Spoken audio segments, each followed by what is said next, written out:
지난해 하반기 금융회사들이 앞다퉈 출시한 예적금 상품 만기가 돌아오면서 은행권이 다시 고금리 상품을 속속 출시하고 있는데요.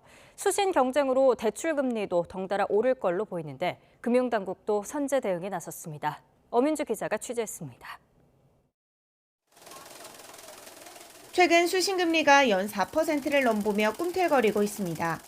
이미 시중은행에선 연 4%대 예금금리가 나왔고 저축은행을 비롯한 이금융권 역시 특판 상품을 하나둘씩 내놓기 시작했습니다. 인터넷 은행들도 예금 유치 전에 뛰어들며 고금리 경쟁을 거들고 있습니다.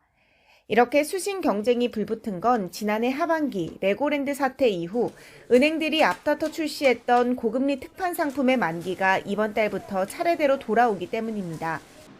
당시 돈이 부족했던 은행들은 예금 금리를 높이는 방식으로 자금을 끌어들였는데 이렇게 모인 예금 규모만 100조 원이 넘습니다. 이런 뭉칫돈이 빠져나가는 것을 막기 위해 은행들이 다시 예금 금리 경쟁에 나선 겁니다. 문제는 이렇게 수신 경쟁이 과열화되면 자금 조달 비용 증가를 부추겨 대출 금리까지 덩달아 올라간다는 점입니다. 그 부담은 고스란히 가계의 몫으로 넘어갈 수밖에 없습니다. 순차적으로 대출 금리가 또 상승하는 것으로 이어지니까 대출 금리가 올라가면 원리금 상환 부담이 높아지고 따라서 가계들의 소비가 다시 또 위축돼서 경기 회복에 좀 발목을 잡을 수 있는. 이 때문에 금융당국도 선제적으로 대응에 나섰습니다.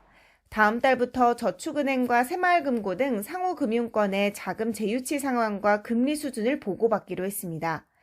또 특판 예적금을 광고할 때에는 최고금리뿐만 아니라 기본금리도 같이 표시하도록 했습니다.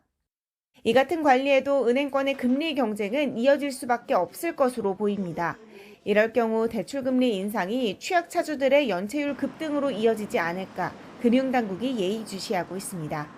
YTN 엄윤주입니다.